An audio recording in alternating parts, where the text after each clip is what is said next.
नमस्कार, मैं दीपक शर्मा और मेरे YouTube मंच पर आपका स्वागत है। दोस्तों, क्या मोदी जी के लिए मुसीबत बनते जा रहे हैं ये साहब? Chief justice of India DY Chandrachud आज की तारीख में देश के सबसे ताकतवर जज। अब यूं तो चंद्रचूड़ साहब ने कई मामलों में मोदी जी को, अमित शाह को उलझा कर रख दिया, लेकिन महाराष्ट्र में तो आप कह सकते हैं कि चंद्रचूड़ साहब एक चैलेंज बन गए गुजरात लॉबी के लिए। अब महाराष्ट्र की बात इसलिए क्योंकि महाराष्ट्र में बड़े जतन से, बड़ी कोशिशों के बाद, ईडी के ऑपरेशन के बाद, CBI के ऑपरेशन के बाद अमित शाह जी ने, चाणक्य ने शिवसेना की सरकार गिराई थी, महाविकास अघाड़ी की सरकार गिराई थी और इन साहब को मुख्यमंत्री बनाया था, एकनाथ शिंदे को। अब ये एकनाथ शिंदे जो आज की तारीख में भाजपा की गोद में बैठे हैं, जिनकी आप कह सकते हैं सारी लगाम शाह और मोदी के पास है, यही शिंदे, इन्हीं शिंदे के सर के ऊपर चंद्रचूड़ साहब की तलवार लटक रही है और जानकार कह रहे हैं कि किसी भी दिन शिंदे जी कुर्सी से उतारे जा सकते हैं। कहने वाले ये भी कह रहे हैं कि सारा हिसाब किताब आने वाले कुछ हफ्तों में होने वाला है। अब दोस्तों, आज का जो सवाल है, बड़ा सवाल है, बिग क्वेश्चन है, वो ये कि अगर इन साहब की, एकनाथ शिंदे की कुर्सी चली गई आने वाले दिनों में, तो क्या महाराष्ट्र में बीजेपी की मिलीजुली सरकार गिर जाएगी? और अगर सरकार गिर गई तो क्या मोदी और शाह के हाथ से महाराष्ट्र निकल जाएगा? और अगर महाराष्ट्र निकला तो फिर 2024 में मोदी जी का क्या होगा? अब इस पर से तो मैं आज पर्दा उठाने जा रहा हूं, हर परतें खोलूंगा, लेकिन पहले ये जान लेते हैं कि ये जो साहब हैं, जिनकी तस्वीर मैंने आपको सबसे पहले दिखाई थी, ये साहब, इन्होंने, चंद्रचूड़ साहब ने नींद क्यों उड़ा रखी आजकल गुजरात लॉबी की? पहले इसकी बात करते हैं, फिर आगे बढ़ते हैं। अब दोस्तों, पहले जरा महाराष्ट्र का खेल समझ लेते हैं, गुजरात लॉबी का खेल। और ये खेल अगर आपने समझ लिया तो फिर इस गुजरात लॉबी का सारा खेल समझ लिया। चंद सेकंड मुझे दीजिए और बहुत सहजता के साथ आपके सामने सारे तथ्य रख रहा हूँ चंद सेकंड में। 2022 तक, यानी पिछले साल तक, महाराष्ट्र में महाविकास अघाड़ी की सरकार थी और इस सरकार में शरद पवार थे, इस सरकार में उद्धव ठाकरे थे, इसमें कांग्रेस थी। 3 पार्टियों की सरकार थी। उद्धव ठाकरे बड़े मजबूत मुख्यमंत्री थे जो कोविड सारे के सारे थपेड़े झेल गए, लेकिन ठाकरे साहब पर नज़र थी इन साहब की, जी हाँ, अमित शाह, मोदी जी के चाणक्य की। और फिर एक बड़ा ऑपरेशन पिछले साल वहाँ पर हुआ, ऑपरेशन ईडी, और उस ईडी के ऑपरेशन ने शिवसेना की पार्टी को तोड़ दिया। और जब पार्टी टूटी तो ये जो साहब है, एकनाथ शिंदे साहब, जो शुरू में 16 MLA तोड़ कर लाए थे, इन्हीं को मुख्यमंत्री बना दिया मोदी जी और शाह साहब ने। अब बाद में मामला अदालत में आया तो अदालत में कहा गया कि शिंदे साहब दरअसल गैर कानूनी तरीके से पार्टी तोड़ी, गैर कानूनी तरीके से ये मुख्यमंत्री बने, यानी कुल मिलाकर डिसक्वालिफिकेशन का एक केस बन गया सुप्रीम कोर्ट। अब लोग ऐसा कहते हैं कि साहब, तथ्य जो थे, फैक्ट जो थे, वो शिंदे के पक्ष में अभी भी नहीं है। वाकई उन्होंने कहीं ना कहीं जैसे गैर कानूनी तरीके से पार्टी तोड़ी हो, यानी कानून के नज़र में वो डिस्क्वालीफाई हो सकते हैं। अब चंद्रचूड़ साहब आज इस मामले की सुनवाई कर रहे थे और उन्होंने कहा कि भाई, स्पीकर तो बहुत देर लगा रहे हैं फैसला करने में और ऐसा होगा नहीं, आप सुप्रीम कोर्ट को अनदेखा नहीं कर सकते। और उन्होंने ऐसा कहा गया कि 2 महीने में इस मामले को निपटाने को कहा है। यानी आप कह सकते हैं कि शिंदे जी अब चंद दिनों के मेहमान हैं, 4 दिन के मेहमान हैं। अब शिंदे हटे तो फिर ये सरकार चली गई। अब लोग कह रहे हैं कि अमित शाह ने एक प्लान B बनाया था, जिसमें उन्होंने शरद पवार की पार्टी तोड़ी और इन साहब को, जो भतीजे हैं शरद पवार को, इनको डिप्टी CM बना दिया और इनके साथ शरद पवार की पार्टी तोड़ के लिए। अब कहने वाले कह रहे हैं कि मोदी जी को यकीन नहीं हो रहा पवार परिवार पर। उनको लगता है कि कहीं खेल ना हो जाए, अजीत पवार खेल ना कर दें पिछली बारी की तरह। इसलिए ऐसी बात चल रही कि अगर शिंदे हटेंगे तो महाराष्ट्र में ये सरकार गिर जाएगी और विधानसभा भंग कर दी जाएगी। इस तरह का प्लान हो रहा है। यानी कुल मिलाकर चंद्रचूड़ एक बहुत बड़ी मुसीबत बन गए, हिमालय जैसी मुसीबत बन गए। गुजरात लॉबी के लिए। अब दोस्तों, महाराष्ट्र जो है वो इस मुल्क का सबसे अमीर सूबा ही नहीं है, रिचेस्ट स्टेट ही नहीं है। महाराष्ट्र के पास उत्तर प्रदेश के बाद सबसे ज़्यादा सीटें हैं लोकसभा की, 48 सीट्स। उत्तर प्रदेश में 80, महाराष्ट्र में 48। अब सवाल है कि अगर महाराष्ट्र में बीजेपी की सरकार गिर गई, बीजेपी वहाँ सड़क पर आ गई, उद्धव ठाकरे मजबूत हो गए, शरद पवार मजबूत हो गए, तो होगा क्या? अगर आप ये 2-3 पॉइंट्स पर गौर करें तो मुझे लगता है कि सिचुएशन और क्लियर होगी और आपको समझ में आएगा कि चंद्रचूड़ एक मुसीबत क्यों बन गए मोदी जी के लिए। मैं गले की हड्डी तो नहीं कहूँगा, लेकिन हाँ, मुसीबत बन गए। क्यों बन गए?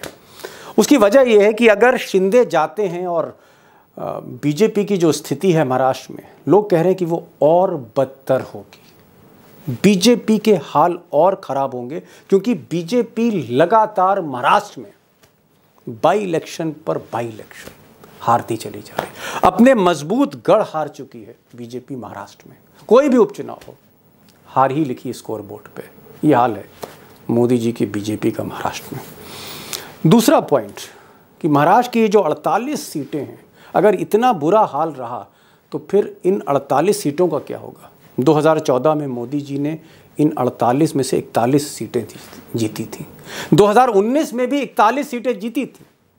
तब उद्धव ठाकरे मोदी जी के साथ थे, अब उद्धव ठाकरे नहीं है। तो अगर हाल बदतर हैं तो लोग कह रहे हैं कि साहब ऐसा ना हो कि ये 41 सीटें कहीं 15-20 से नीचे ना आ जाए। और कहने वाले ये भी कह रहे हैं कि ये सीटें 10 के नीचे आ सकती हैं, और अगर 10 के सीटें नीचे आ गई, सिंगल डिजिट में आ गई, तो फिर क्या होगा मोदी जी का? 41 सीटों का मायने है। और आप जो कह रहे हैं, मुझे तो लग रहा है कि ऐसा ना हो ये 41-14 हो जाए, 14 सीटें ना है। मैं डिजिटल पे ही हूँ, सिंगल डिजिट पे हूँ गुरुजी। दीपक जी, मैं कई महीनों से सिंगल डिजिट पे हूँ। कि सिंगल डिजिट का मतलब क्या है? दोस्तों को बताइए, सिंगल डिजिट क्या मतलब है? 9 तक सिंगल डिजिट होता है, 1 से 9 तक। जैसे 10 हो जाता है वो डबल डिजिट हो जाता है, 99 तक डबल होता है, 100 होते से ट्रिपल हो जाता है। सिंगल डिजिट पे आएगी, 9 के अंदर आएगी सीटें। आप गुजरात लॉबी को सोने नहीं देंगे, आज लग रहा है। अब दोस्तों, 17 अक्टूबर कुछ दिन बाद बड़ी अहम सुनवाई चंद्रचूड़ जी की अदालत में हो रही, जहां यही तय होने जा रहा है कि कितने दिनों में शिंदे साहब का हिसाब किताब होगा।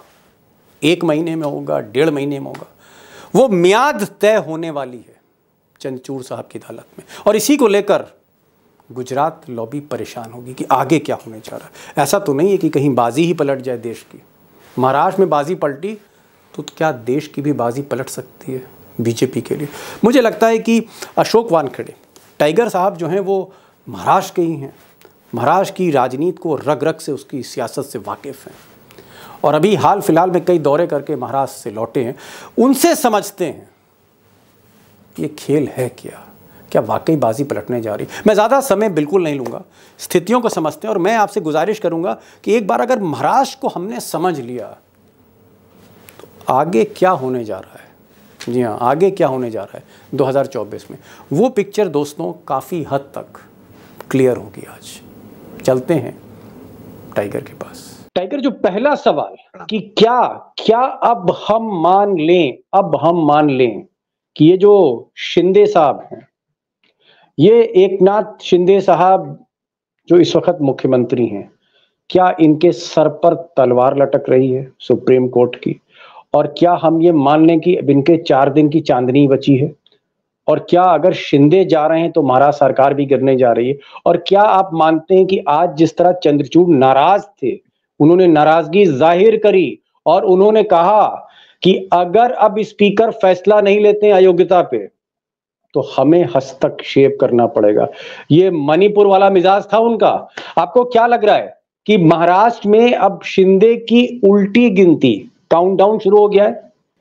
देखिए, आपने आपके ओपनिंग रिमार्क्स में ये कही कि तलवार लटकी हुई है शिंदे पे नहीं, महाराष्ट्र सरकार पे। मुझे लगता है ये तलवार लटकी हुई है क्रेडिबिलिटी पे दिल्ली की। दिल्ली जो ईडी और इनकम टैक्स और हाँ, दिल्ली जो ये सोचता है कि हम है तो मुमकिन है, मोदी है तो मुमकिन है, और ये जो आप तोड़ फोड़ करके राजनीति करके सरकार बनाते हैं, और ये समझते हैं आपकी आप कुछ भी कर सकते हैं। कहीं ना कहीं सर्वोच्च न्यायालय ने उन्हें ऐसे फ्रेम में फिक्स किया है कि अब उनको समझ में नहीं आ रहा कि ये चीज जाएगी कहाँ। एकनाथ नाम है उनका, लेकिन वो अनाथ है अभी वर्तमान में। दिल्ली की एक खासियत है, खासकर इन दोनों गुजराती नेता जो है अमित शाह जी और मोदी जी, ये तब तक आदमी को उपयोग में लाते हैं जब तक उसका उपयोग है। टाइगर, आपको क्या लगता है? अभी मैं देख रहा था कुछ भक्त लोग कह रहे हैं कि साहब जो चंद्रचूड़ हैं वो भी मोदी जी के दबाव में आ गए हैं, और चंद्रचूड़ जो हैं वो इसलिए डाइल्यूट हुए हैं क्योंकि भाई गुजरात लॉबी का भी प्रेशर है। इस तरह की बातें मतलब ये सत्ता के गलियारे में सुनी जा रही हैं, और उनका ये कहना है कि भाई इसी तरह से वो हस्तक्षेप नहीं कर पा रहे विधानसभा में। तो क्या वाकई आपको लगता है कि चंद्रचूड़ थोड़ा सा सॉफ्ट हुए हैं, या कोई और कारण है, या अगले हफ्ते जो सुनवाई है उसमें सख्ती देखने को मिलेगी? वो देखिए, मैं ये कहता हूं कि कई बार न्यायपालिका के मैंने ऐसे भी निर्णय दिए जिसमें न्यायपालिका न्यायाधीश कहते हैं कि हमें मालूम है कि ये मुजरिम है, लेकिन पर्याप्त सबूत पुलिस नहीं, वो स्पीकर इसलिए बेनिफिट ऑफ डाउट छोड़ना पड़ता है। वो स्पीकर पर सॉफ्ट हैं या स्पीकर का लिहाज रख रहे हैं कि चलो भाई एक कॉन्स्टिट्यूशनल पोस्ट है, हम तो आपको समय दे दें आपको? स्पीकर इस पद का वो लिहाज रख रहे हैं। स्पीकर लिहाज कर रहे हैं। स्पीकर के फ्रेम में वो जाना नहीं चाहते, वो स्पीकर के राइट्स लेना नहीं चाहते, लेकिन उसकी एक सीमा है। यदि स्पीकर ये सोचे कि वो असंवैधानिक काम करके भी खुला छूट सकता है क्योंकि वो स्पीकर है, तो फिर सर्वोच्च न्यायालय संविधान और असंवैधानिक चीज में जब उतरेगा तो फिर उसको रेखांकित करेगा, तो फिर स्पीकर पे भी छिटे आएंगे। टाइगर, आपका मैं तात्पर्य समझ रहा हूं। आप ये कहना चाह रहे हैं कि इस जो चंद्रचूड़ साहब हैं, चीफ जस्टिस हैं, वो स्पीकर का लिहाज कर रहे हैं कि भाई हम तुम्हारा लिहाज कर रहे हैं, लेकिन अगर तुम लिमिट क्रॉस कर जाओगे, अगर तुम बहुत ही ज्यादा इग्नोर करोगे, कानून को ताक पर रख दोगे, तो फिर मैं भी चीफ जस्टिस बन जाऊंगा और फिर हिसाब कर दूंगा। मेरे ख्याल आप ये कहना चाह रहे हैं कि अभी वो सिर्फ लिहाज कर रहे हैं कि भाई चलो ठीक है, आप स्पीकर हैं, आप ही करिए। आप मेरे ख्याल ये कहना चाहते हैं? नहीं, वो ये कह रहे हैं कि ये आप स्पीकर है, ये आपका अधिकार है, ये आप ही को करना है, ये हमें नहीं करना है। लेकिन आप नहीं करोगे तो मजबूरी से हमें करना पड़ेगा, फिर बात न्याय की आती है। जी टाइगर, मैं असली मुद्दे पे आता हूं। असली सवाल, चलिए ये तो एक स्पीकर को डिसीजन लेना है कि एकनाथ शिंदे कुर्सी पर रहेंगे नहीं रहेंगे। शिंदे अगर वहां से हटते हैं, इस्तीफा देते हैं, तो फिर अजीत पवार का उनको क्या सेहरा बांधा जाता है मुख्यमंत्री का, या फडणवीस? ये सारी चीजें होंगी, मैं इस पर नहीं जाना चाह रहा हूं कि कौन बनेगा कौन हटेगा, वो तो होना है जो होना है। मैं ये कहना चाह रहा हूं कि क्या आपको लगता है कि मोदी और अमित शाह, ये जो गुजरात लॉबी है, उसका जो महाराष्ट्र में गेम प्लान था कि हम उद्धव ठाकरे को हटाकर शरद पवार को दूध की मक्खी की तरह बाहर सत्ता से फेंककर हम अपनी जो है यहां पर सरकार बनाएंगे, ईडी की मदद से, सीबीआई की मदद से, ये जो प्लान था मोदी का, आपको लगता है कि ये प्लान भारी पड़ गया? ये प्लान जो है चौपट हो गया? इस प्लान ने गुजरात लॉबी को कमजोर कर दिया? देखिए, इसमें दो एग्जीक्यूशन थे। एक प्लान था शिवसेना को तोड़ो, समाप्त करो, शरद पवार को तोड़ो, खत्म करो, कांग्रेस मरणासन्न में है, ऐसे में इन लोगों को लेके पूर्ण रूप से महाराष्ट्र पे कब्जा करो ताकि विधानसभा और लोकसभा अपनी हो। महाराष्ट्र पे कब्जा करो ताकि विधानसभा और लोकसभा अपनी। अब उसमें हुआ क्या, ऑपरेशनल पार्ट तो हो गया, शिवसेना तोड़ी, शरद पवार की पार्टी तोड़ी, एनसीपी तोड़ी, सरकार बन गई, ये ऑपरेटिव पार्ट है। इसके जो नतीजे आने थे, महाराष्ट्र पे कब्जा, उसका उल्टा हुआ। जो बचा कुचा महाराष्ट्र था वो भी हाथ से चला गया बीजेपी के। आप टाइगर ये कहना चाह रहे हैं कि अगर 10 कमरों का अगर विधानसभा का बंगला था, 2 कमरे जो है वो बीजेपी के पास थे, सारे बंगले पे कब्जा करना चाहते थे, हुआ उल्टा कि जो अपने 2 कमरे थे वो भी चले गए हाथ से बीजेपी के। आप ये कहना चाह रहे हैं जो अपना कब्जा था वो भी चला गया, और वो 2 चले ही गए, और जो 7 पे ये तथाकथित कब्जा लेके बैठे हैं, वो कब्जे पे कई लोगों का क्लेम है अभी। तब इनको समझ में आ गया वहां पे भी माइनॉरिटी, और यहां तो हाथ से चला गया। 58 उठाने के लिए गए और पॉकेट का रुपया गिरा दिया। आपको लगता है कि लोकसभा का चुनाव होगा 2024 में, तो क्या इस बार मोदी जी को महाराष्ट्र में उस तरह की सफलता, उस तरह की कामयाबी नहीं मिलेगी जो उन्होंने 2014 में हासिल की, 19 में गई? सवाल मेरा एक लाइन का ये है, क्या महाराष्ट्र मोदी के हाथ से निकल रहा है? इस देश की जनता महाराष्ट्र को धन्यवाद देगी, क्योंकि मोदी जी को सबसे बड़ा गड्ढा महाराष्ट्र में मिलेगा। जो 40-41 सीटें उनके पास है, वो गिन के 5-6 पे रह जाएगी। ये हाल महाराष्ट्र में होगा। सबसे बड़ा लॉस मोदी जी को पिछले चुनाव के तुलना में महाराष्ट्र में होगा, क्योंकि महाराष्ट्र की जनता इस बार केंद्रीय सरकार के लिए चुनाव मतदान नहीं करेगी। लोकसभा में वो महाराष्ट्र की अस्मिता के लिए मतदान करेगी। गुजरातियों के द्वारा डाली हुई डकैतियां महाराष्ट्र के उद्योग पे, जो उद्योग लगते हुए उद्योग गुजरात चले गए, वो महाराष्ट्र नहीं भूलेगा। ठीक है, समझ गया मैं। आप ये कहना चाह रहे हैं कि कहीं ना कहीं तो महाराष्ट्र में गुजरात वाली फीलिंग है और ये फीलिंग भारी पड़ सकती है और मराठा अस्मिता को। टाइगर, मेरे 2 सवाल बचे हैं। सेकंड लास्ट क्वेश्चन मेरा ये है कि क्या उद्धव ठाकरे की जब से पार्टी टूटी है, शिवसेना को तोड़ दिया गया है और उद्धव ठाकरे के चेले एकनाथ शिंदे को ही मुख्यमंत्री बना दिया, आपको लगता है कि उद्धव ठाकरे पहले से मजबूत हुए हैं या पहले से कमजोर हुए हैं? क्या उद्धव ठाकरे अब पहले जैसी ताकत उनमें नहीं रही या ताकत उनकी बढ़ी है? उद्धव ठाकरे ने जीवन में भी नहीं सोचा होगा इतनी ताकत उन्हें मिली पार्टी टूटने के बाद। ये सरप्राइज, हाँ, उनके लिए भी सरप्राइज।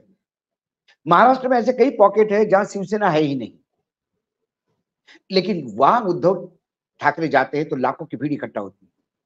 ये सिंपैथी वोट है, ये जो सिंपैथी वोट, क्योंकि महाराष्ट्र में छत्रपति शिवाजी महाराज से लेकर आज तक गद्दारी का दाग लगा हुआ है। छत्रपति शिवाजी महाराज ने जितनी लड़ाई मुगलों से और दुश्मनों से नहीं की, उतने अपनों से की है उन्होंने। संभाजी महाराज की यदि हत्या हुई है और औरंगजेब के हाथ में वो लगे हैं, तो इसके लिए मराठों की गद्दारी ही उसके लिए जिम्मेदार थी। मतलब आप ये कहना चाह रहे हैं, कि गद्दारों को कभी कभी अच्छी नजर से नहीं देखा जाता है, और जो पितृ छाया से बाहर निकलता है उसे गद्दारी कहलाता है। जी, एक ओरिजिनल पार्टी बाल ठाकरे की ओरिजिनल पार्टी, चाहे आप परिवारवाद कहो, कुछ भी कहो, ये सब कहने की बातें हैं, लेकिन वस्तुस्थिति यह है कि ओरिजिनल शिवसेना उद्धव ठाकरे की और उन्हीं के साथ रही। लास्ट क्वेश्चन, क्या आपको लगता है कि शरद पवार का भतीजे, जो शरद पवार के भतीजे हैं अजीत पवार, जब से वो उन्होंने एनसीपी को तोड़ा है, छगन भुजबल उनके साथ चले गए, प्रफुल्ल पटेल जैसे लोग साथ चले गए, सिर्फ शरद पवार उनकी बेटी बची हैं जो प्रमुख नेता हैं। शरद पवार इस उम्र के पड़ाव में कमजोर हो गए हैं और इसका फायदा मोदी जी चुनाव में उठाएंगे, आपको ऐसा लगता है? शरद पवार कमजोर हुए? शरद पवार 4 साल पहले विधानसभा चुनाव होने में अभी 1 साल है महाराष्ट्र में, 4 साल पहले भी शरद पवार की स्थिति ऐसी ही थी जो आज है। एक ईडी के नोटिस ने इस 80+ के वृद्ध इंसान को इतना युवा बना दिया कि महाराष्ट्र का यूथ उसके पीछे हो गया, और भरी बरसात में उनकी वो जो ऐतिहासिक रैली हुई, और बरसात में जब वो दहाड़ते रहे, उन्होंने बीजेपी के सपने पे पानी फेर दिया। वो शरद पवार है। महाराष्ट्र की अस्मिता मैं नहीं टाइगर, आप जिस तरह बचा रहे हैं, आप कह रहे हैं कि शरद पवार भी मजबूत हो गए, आप कह रहे हैं उद्धव ठाकरे भी मजबूत हो गई, आप कह रहे हैं कि जो पार्टियां तोड़ी गई वो पहले से ज्यादा मजबूत हो गई, वहां पर मराठी और गुजराती की फीलिंग भी है, मोदी की जमीन कमजोर। आप तो इस तरह से बता रहे हैं क्योंकि आप महाराष्ट्र के हैं, महाराष्ट्र को समझते हैं, मैं इसलिए आपका एहतराम भी करता हूँ, आपका सम्मान भी करता हूँ जो आप बोल रहे हैं। आपकी बातों से मुझे ऐसा लग रहा है कि पिछली बार 41 सीटें एनडीए ने जीती थी शिवसेना को मिलाकर, 48 में से 41 सीटें मोदी जी की झोली में आई थी 19 में, और 14 में भी 41 सीटें आई थी। 41 सीटों का मायने है, और आप जो कह रहे हैं मुझे तो लग रहा है कि ऐसा ना हो ये 41-14 हो जाए, 14 सीटें ना है। मैं डिजिटल पे ही हूँ, सिंगल डिजिट पे हूँ गुरुजी। दीपक जी, मैं कई महीनों से सिंगल डिजिट पे हूँ। कि सिंगल डिजिट का मतलब क्या है? दोस्तों को बताइए, सिंगल डिजिट क्या मतलब है? 9 तक सिंगल डिजिट होता है, 1 से 9 तक। जैसे 10 हो जाता है वो डबल डिजिट हो जाता है, 99 तक डबल होता है, 100 होते से ट्रिपल हो जाता है। सिंगल डिजिट सिंगल डिजिट पे आएगी, 9 के अंदर आएगी सीटें। आप गुजरात लॉबी को सोने नहीं देंगे, आज लग रहा है। मेरे कहने से कुछ नहीं होता। आपका काम, जब पेड़ बोया बबूल का, तो आम कहां से होए? आपने महाराष्ट्र की जनता को ग्रांटेड लिया, आपने उनको जानवर समझा, जिधर भी हाक लो हाक जाएंगे, गाय भैंस समझा, इधर चराओ उधर चढ़ जाएंगे, इधर चराओ उधर चढ़ जाएंगे। वो महाराष्ट्र का स्वाभिमानी, आत्मसन्मानी मतदाता है, वोटर है। और ये जो महाविकास आघाड़ी है, कितना भी लोग चिल्लाए, वो इंडिया गठबंधन जैसा स्ट्रांग है। कई लोग कहते हैं, कुछ भी कहते हैं, टूटने वाला नहीं है। चलिए टाइगर, एक चीज आज आपने बड़ी क्लियर करी है, और वो आपने ये कहा है कि महाराष्ट्र में शिंदे रहते हैं नहीं रहते हैं, सुप्रीम कोर्ट के कहने पे ये सरकार कुर्बान हो जाती है, ये सरकार चली जाती है, ये बड़ी खबर नहीं है। बड़ी खबर जो आज आपने दी वो ये दी कि महाराष्ट्र की जमीन पर जो आप देख रहे हैं, महसूस कर रहे हैं, ऐसा लगता है कि मोदी जी को 440 वोल्ट का करंट इस बार मिलेगा चुनाव में 2024 में महाराष्ट्र से। और हो सकता है महाराष्ट्र से कहीं उल्टी गिनती शुरू ना हो जाए, क्योंकि आप कह रहे हैं, मैंने तो कहा था कि कहीं 41 के 14 ना हो जाएं, आप कह रहे हैं सिंगल डिजिट पे कहीं रहना जाए सिमट कर। सिंगल डिजिट का मतलब है कि अगर 8-9 सीटें मिल रही हैं, तो मुझे लगता है कि महाराष्ट्र कहीं ना कहीं 9 अपर लिमिट है सिंगल डिजिट में। जी चलिए मान लिया अपर लिमिट है सिंगल डिजिट। अगर 10 से कम सीटें मिलती हैं, हालांकि बहुत ही आश्चर्य करने वाला ये फिगर आप दे रहे हैं, लेकिन अगर ऐसा होता है तो मुझे लगता है कि 2024 का सफर बहुत बहुत मोदी जी के लिए मुश्किल है। टाइगर, आप आए और क्योंकि महाराष्ट्र को आप समझते हैं, और जो आपने तस्वीर आज बताई है, मुझे लगता है कि वाकई ये एक ऐसा महाराष्ट्र एक ऐसा पड़ाव होगा, एक ऐसा मोड़ होगा जो तय कर देगा कि 24 में क्या होने वाला है। आपने समय दिया हमारे दोस्तों को, दर्शकों को, आपके बहुत बहुत धन्यवाद। मैं बहुत बहुत आभारी हूं कि आप आते हैं हमारे प्रोग्राम में। Thank you so much. धन्यवाद।